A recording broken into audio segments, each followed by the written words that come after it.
back to the channel. So let's just take a look at some of these workflows, and I'm going to kind of show you a little bit here. The time signature, when you're working with compound time signatures, for whatever the reason, it's really awkward to have to do it in the MPC from the MPC itself. So I'm going to load this template here.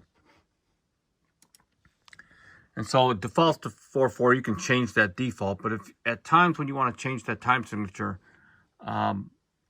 it's much easier to do it from the software. So if those of you that are using standalone mode only, it's fortunately one of a few advantages that you're gonna find, okay, using this in control mode. Otherwise, if you want to change the time signature, you have to do it. See, you would have to do it from right here, inserting a bar. And if you insert a bar, then you can insert the time signature. It's just extra steps. There's one other way to change time signatures, and that is in preferences, but that's truly not the way to do it. And you can see it's sort of awkward, but the numerator and denominator, okay? And that's in project defaults. It's really not the right way to do it.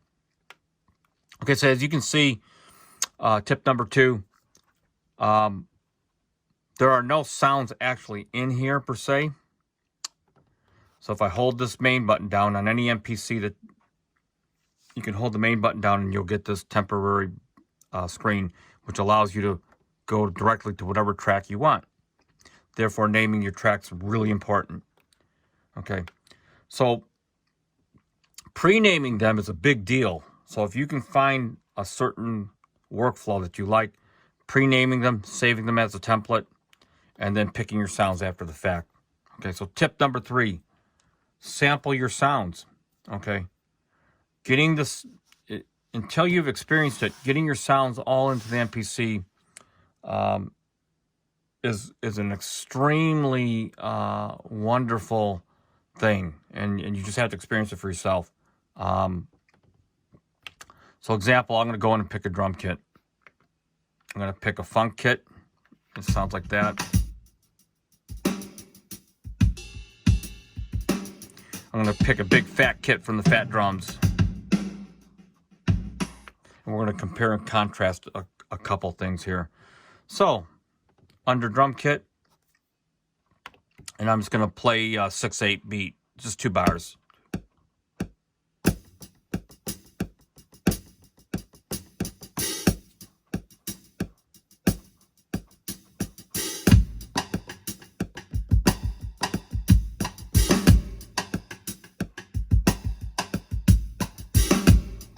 Okay, we can change we can play that beat again a different way.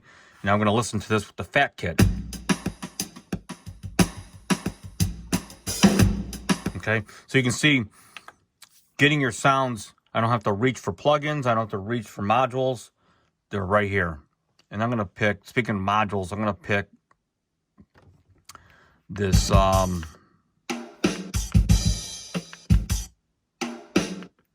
this kit too, the workstation style drum set, which sounds good, right?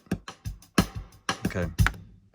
Another real convenient thing you're going to find when you have your own library of samples is that to control the volume and do any kind of editing is very streamlined. So if you were like me, let's say a year ago, matter of fact, I'll post a link to a studio tour I did. I had over 37 synthesizers in the studio. It's ridiculous. And to have to learn how each synthesizer works can get extremely over the top, right? All right, so I'm just going to go into a bass sound, and I'm going to do sort of the same thing. And I'll just go pull up a couple basses. So, a Moog bass, and I'm going to pull electric bass. Martin bass, and a funk bass. And so what I'm going to do in this case, because I have different articulations, on this track, so I can get right here is the Q link, and I can get right to that volume. I don't have to reach over to the mixer. It's right here. Another advantage. So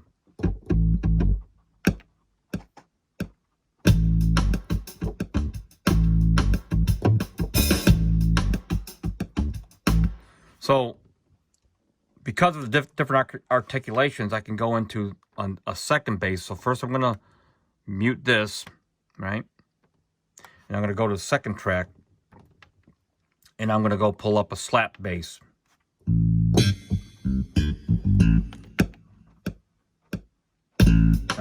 Oops. 2, 3.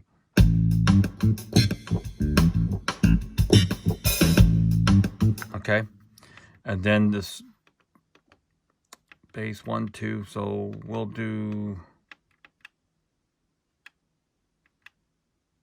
make this a bass. Bass 3. All right, and I'm gonna put this acoustic bass. So bass 2 I'm gonna mute, and bass 3 I'm gonna play.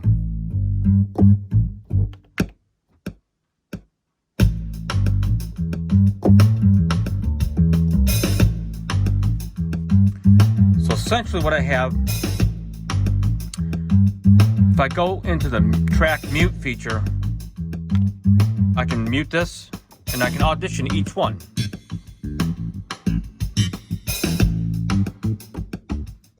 There's the synth bass, right? Now I'm going to mute. It's acoustic.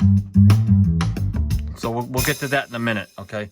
So now I'm going to hit Shift, Keyboard, Main, and I'm going to shop for keyboard sound. So this gets interesting because there's this particular idea can be acoustic or electric, and so or you can do whatever. So I think what I'm going to do is I'm going to do this F piano, which if I go into the key group, it's going to be right here.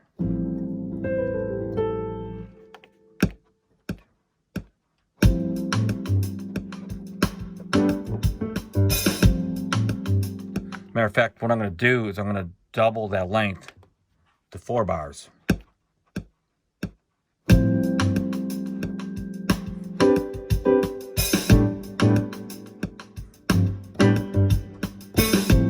Okay. Now, I'm going to go back to the mute mixer. As you can see, these are my basses. I can change it back to the synth.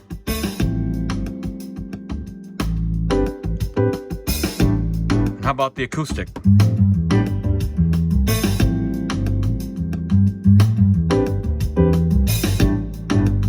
Okay, so if I go to guitar 2 track and I hit main, again, you're convenienced by having all your sounds in here. You don't have to go anywhere else. And I'm going to go pull up a Stratocaster sound, and all I have to do is go to key group and pull it up, and I'm playing this in real time, so these are actual sounds you can play.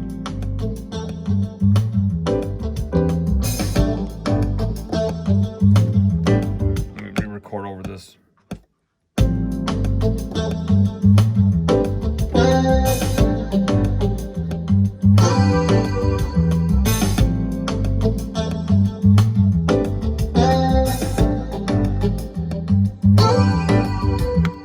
So as you can see, it's very easy to develop sounds. A sound palette. I got a whole bell category.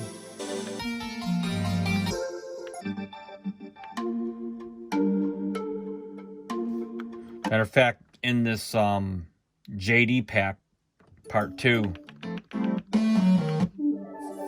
I've got that one. This is for the 990. So if I go into synth, again, this is already labeled, so we're good. And I just go to key group and look.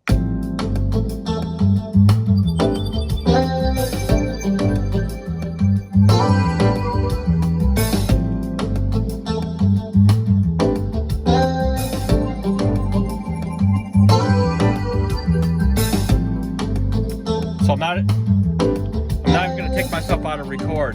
I'm just going to go in directly and find a lead sound.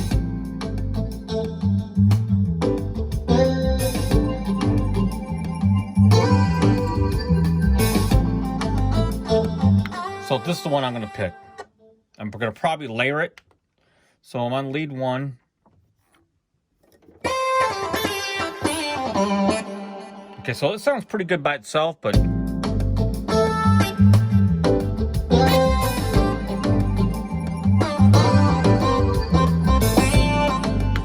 let's play around. I'm going to go to the lead 2 track, and I'm going to put that in a key group, and then browse, and then we're going to pull up another complementary sound. So I've got actually a lead pack.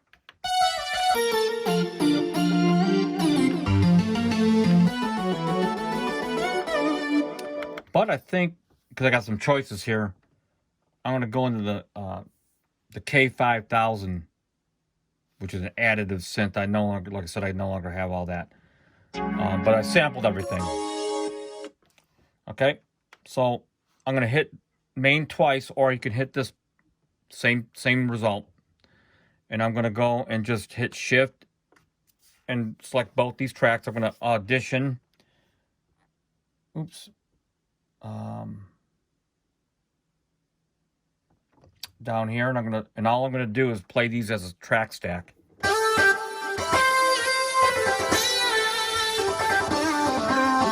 Now the good thing about it is I can change the volumes with my Q link right here. So if I go down here and blend it.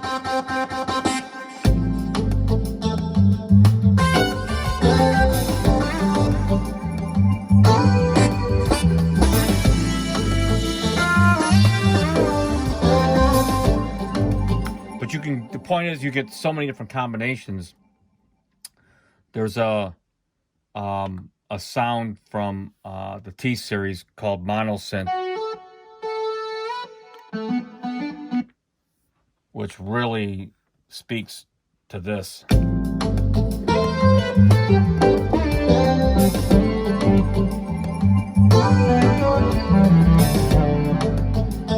Right, there's so much you can actually do. If I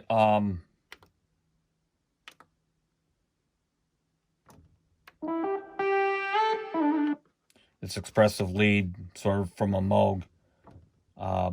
If I go into mono synth and layer these, so we'll take expressive lead down.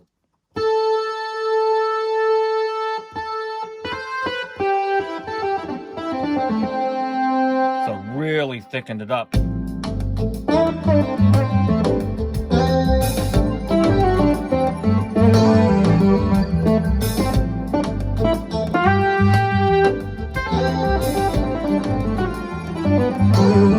Okay, so the combinations are endless. You can take this, and let's take some that you wouldn't normally think. So I'll go into D50 pack.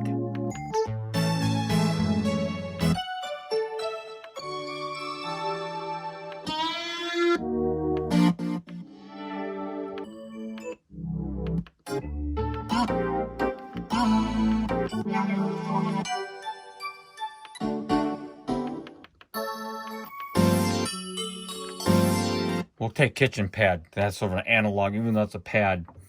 And we'll go put that up with this.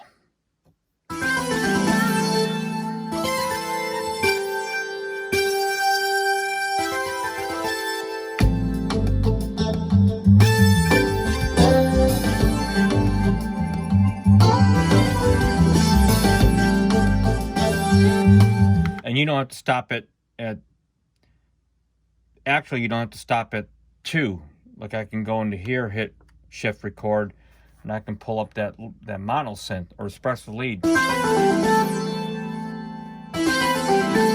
And now you've got a 3. So if I record this,